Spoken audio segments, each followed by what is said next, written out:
Bom dia, moçada! Tudo bem com vocês? Aqui quem vos fala é o professor Eugênio Bastos, canal Geugênio, a serviço dos alunos que gostam de estudar e passar em concursos.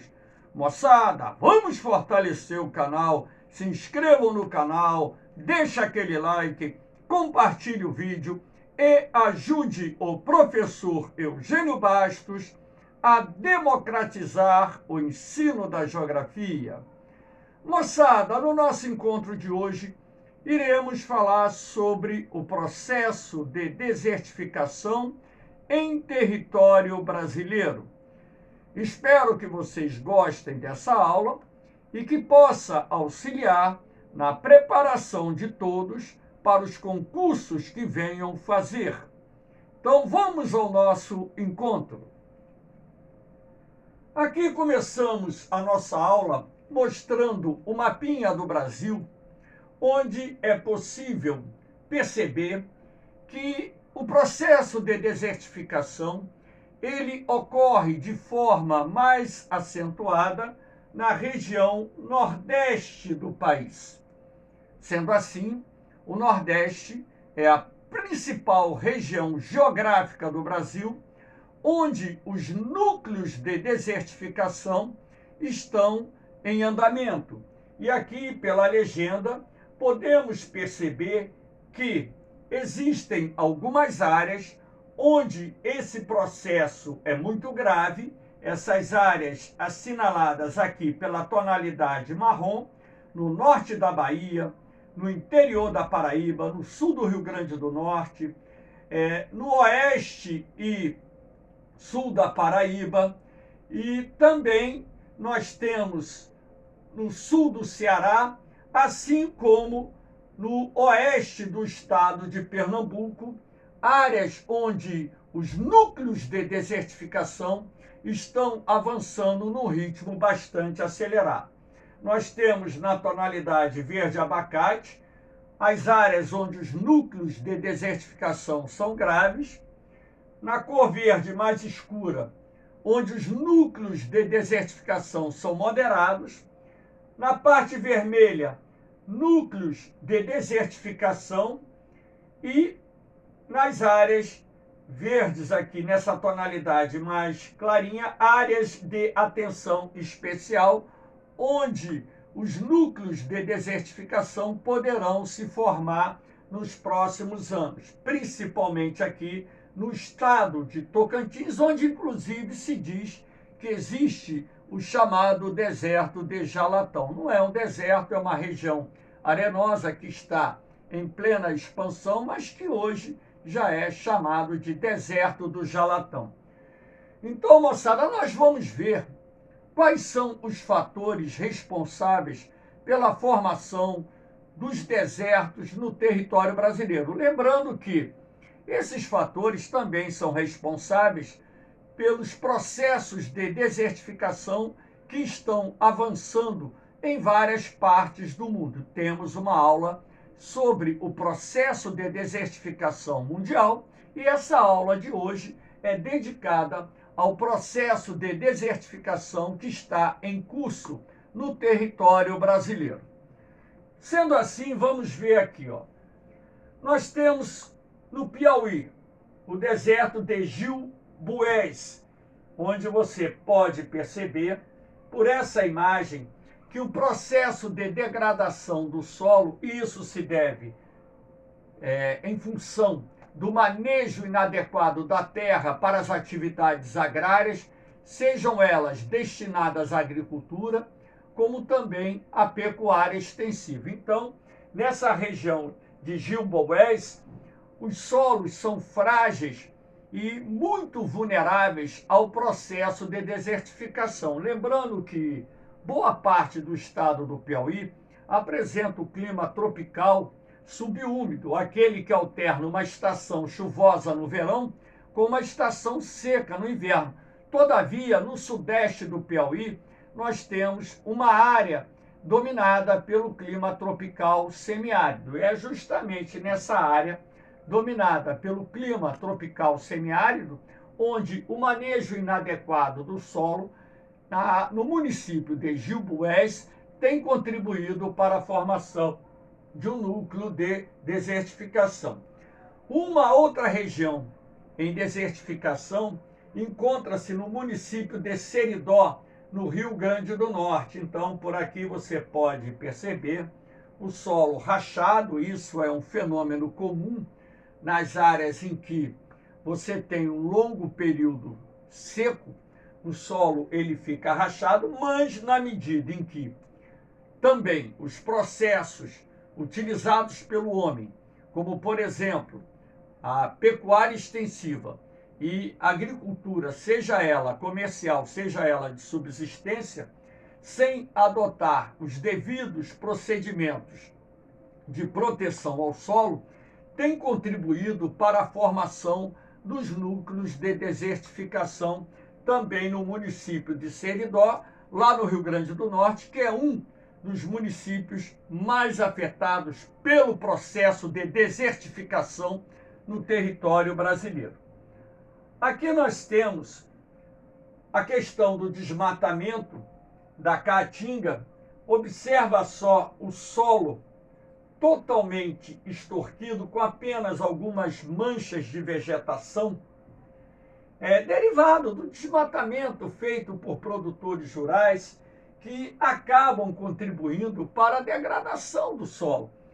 Então, na medida que você retira a cobertura vegetal de uma região onde a natureza climática, podemos assim considerar, é relativamente hostil, porque o semiárido é uma região do território brasileiro exposta a longos períodos de seca, isso vai contribuir para a formação do processo de desertificação, ou surgimento do processo de desertificação, como vocês queiram chamar.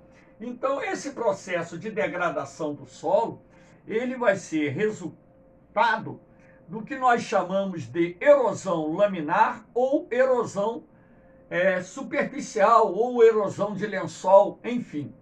Então, essa erosão laminar, erosão de lençol ou superficial, ela decorre da ação combinada do vento, que remove as partículas mais finas do solo, e também do escoamento superficial da água da chuva, que retira as camadas superficiais do solo, promovendo assim o processo de degradação do mesmo. E com o passar dos anos, na medida em que esse processo de degradação do solo avança, o processo de desertificação também irá avançar. Aqui nós temos a queimada, que também é uma prática realizada no sertão nordestino. A queimada é uma prática que eu considero uma prática burra de limpeza do solo. Então, por que é uma prática burra? Primeiro que o fogo, por si só, ele consome a matéria orgânica morta, seca, e também mata plantas que protegem o solo contra a erosão laminar, a erosão de lençol. O fogo em si, ele deixa o solo desnudo, sem cobertura vegetal.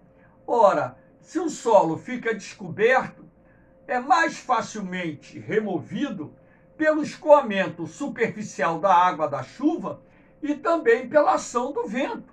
Basta lembrar que naquela região tem dias em que o vento chega a velocidades de 40, 50, 60 km por hora.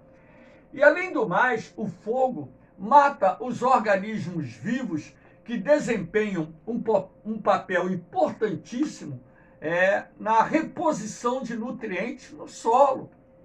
E o fogo, ao deixar esse solo descoberto, vai contribuir para o aumento do processo de evaporação, ou seja, de perda de água do solo.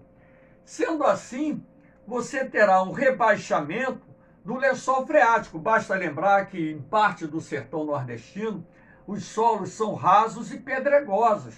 Então você não tem, em boa parte daquela região, solos profundos que possam armazenar uma grande quantidade de água que porventura pudesse ser utilizada através da captação por meio de poços artesianos, para que essa água pudesse suprir as necessidades das atividades agrárias. Então, ao queimar essa área, e essas queimadas são feitas anualmente, esse solo ele vai passando por um processo crescente de degradação, de enfraquecimento, e os processos erosivos que decorrem da falta de proteção do solo ou simplesmente pelo manejo inadequado da terra por parte dos produtores rurais, com o passar dos anos, irá promover o quê? A formação de núcleos de desertificação, que, se não forem contidos, irão crescendo e chegará um ponto em que esses núcleos de desertificação exigirão vultosos investimentos para reverter todo esse processo. Aqui nós temos a extração da lenha. A extração da lenha é uma atividade que é muito utilizada pelo sertanejo como forma de conseguir recursos para sustentar suas famílias. Essa lenha é utilizada como fonte de energia, como também pode ser convertida em carvão vegetal. Então aqui nós temos a imagem de um fiscal do IBAMA. Olha a quantidade de lenha que foi cortada e que está pronta para ser embarcada ou para as carvoarias, onde será transformada em carvão vegetal, ou ser comercializada com olarias, onde se produz cerâmica, tijolo, telhas, ou comercializada com padarias, com pizzarias, com atividades produtivas que utilizam a lenha como fonte de energia. Lembrando também que lá no interior do Nordeste, muitas pessoas, por serem pobres, cozinham com fogão a lenha, o que também contribui para a destruição da caatinga e, em função disso, a formação de núcleos de desertificação. Aqui você tem uma imagem do sertão nordestino com a salinização do solo. Essa mancha branca que recobre esse solo extorquido, rachado, é composta por sais. Isso se deve, por exemplo, a uma irrigação mal feita. Então, quando você utiliza a água de forma inadequada para irrigar as lavouras sem um bom sistema de drenagem, isso pode acarretar na formação de crostas salinas na superfície do solo. E na medida em que esse processo de salinização avança, esse solo ele vai perdendo a capacidade de desenvolver determinadas plantas que não se adaptam a solos salinos. Plantas que crescem em solos salinos são plantas halófilas, que normalmente a gente encontra, por exemplo, em regiões litorâneas, vegetação de praia, vegetação de restingas e por aí vai. Então, a formação da salinização do solo também irá contribuir para a evolução, crescimento dos núcleos de desertificação lá no sertão nordestino. Assim também como em outras partes do mundo. Aqui nós temos algumas medidas que estão sendo adotadas por pessoas para conviver no semiárido, uma região onde os ciclos sazonais de seca são intensos e que durante muitos e muitos anos tem sido responsável pela migração, pelo êxodo de sertanejos para cidades do Nordeste ou até mesmo para outras regiões do país. Aqui nós temos a cisterna. Essa cisterna, você perceba a tubulação de água. Essa cisterna aqui, ela faz a captação da água da chuva. Então, por exemplo, anos atrás, o governo federal, ele lançou um programa denominado Cisternas para o Sertão. Mais de 1 milhão de cisternas, com mais ou menos 20, 30 mil litros de capacidade de armazenagem de água, foram construídas em várias residências. Ora, é uma maneira de se poder conviver com essa questão da escassez hídrica, fazendo a captação da água da chuva naquele curto período chuvoso que normalmente no sertão ocorre entre os meses de dezembro a abril. Então, essa medida é bastante interessante, não só financiada por investimentos federais, como também financiada por vários governos estaduais. Aqui, nesse caso, essa imagem é do governo do estado do Ceará. Aqui nós temos as barragens subterrâneas. As barragens subterrâneas constituem uma medida bastante interessante de baixo custo para reter a água da chuva que está no leito de um rio, no subsolo.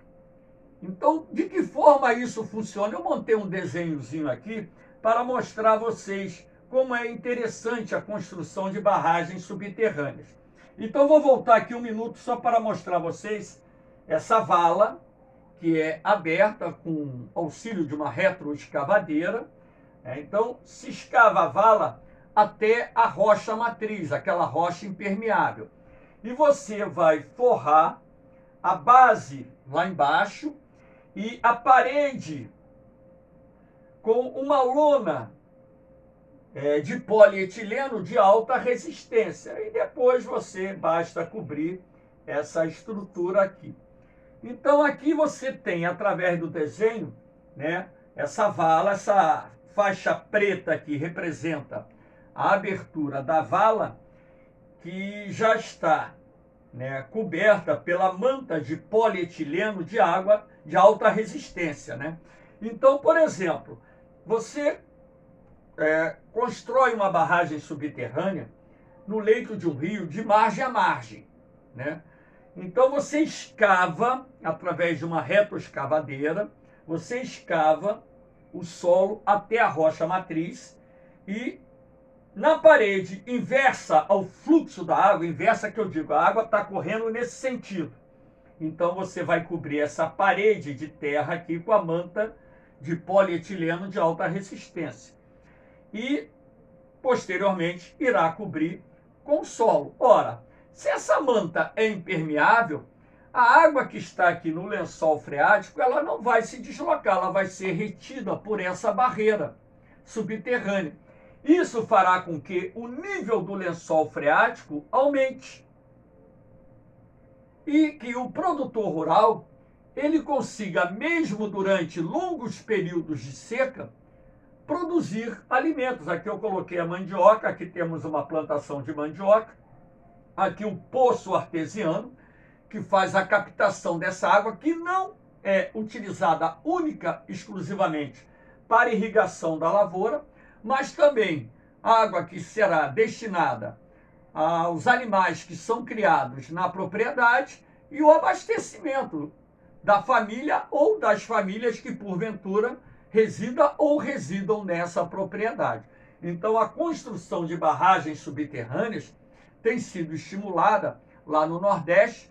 É um projeto de baixo custo que deveria ter até maior atenção por parte do governo federal e dos governos estaduais e municipais, para que se pudesse transformar o semiárido numa região mais produtiva, até mesmo porque boa parte do semiárido possui solo de boa qualidade, solo rico em nutrientes minerais. Aqui nós temos a cacimba. A cacimba é o termo que o sertanejo utiliza para o buraco que se abre na terra para fazer a captação da água contida no lençol freático. Aqui vocês podem perceber a água contida nesse buraco. Essa água da cacimba vai ser usada para dar de beber aos animais. Jogando hipoclorito, você pode transformar essa água numa água filtrada, numa água potável, Você filtra ela, coloca hipoclorito e você pode consumir essa água. Enfim, assim como também você pode usar essa água, dependendo da sua disponibilidade, para irrigação. Aqui nós temos a barraginha, que foi uma técnica desenvolvida lá no norte de Minas Gerais, por um engenheiro, que está sendo muito difundida a partir do Minas Gerais para estados do Nordeste. A barraginha consiste em você, através do uso de uma retroescavadeira, abrir um buraco exatamente por onde você tem o fluxo da água da chuva, que pode estar descendo um terreno inclinado, a encosta de um morro, que seja. Então você pode construir várias barraginhas que irão reter o escoamento superficial da água da chuva e dessa forma essa água acaba por infiltrar-se no solo, elevando o nível do lençol freático. E mesmo durante um período de seca mais longo, você vai ter a disponibilidade de água para atender às necessidades básicas da sua família, dar de beber aos animais e também irrigar as lavouras. Onde as barraginhas foram construídas, os resultados foram excelentes. Aqui nós temos o reflorestamento, aqui é uma área de reposição da caatinga. É importante o reflorestamento para conter esse processo de degradação do solo que resulta na formação dos núcleos de desertificação. Aqui esse reflorestamento está sendo feito com espécies nativas da caatinga. Você não faz reflorestamentos de recuperação ambiental com espécies exóticas. Você tem que usar as espécies nativas. E aqui você tem a recuperação de nascentes, lá no sertão nordestino. Então, a importância de você preservar as áreas de nascentes e recuperar as áreas de nascentes com o objetivo de aumentar a disponibilidade de água, não só para a propriedade, como também para o abastecimento de cidades. Então, aqui nós vimos os fatores responsáveis pelo processo de desertificação em curso, principalmente no Nordeste brasileiro, e também algumas técnicas que podem ser utilizadas para conviver com esse problema da desertificação do Nordeste e até mesmo reverter esse processo de desertificação através de ações que devem ser financiadas pelo poder público, seja ele federal, estadual ou municipal.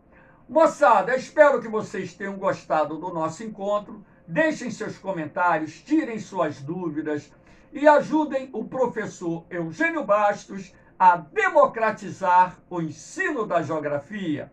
Moçada, um beijão no coração de vocês, um forte abraço. Fiquem com Deus. Eu vou, mas eu volto, hein? Fui!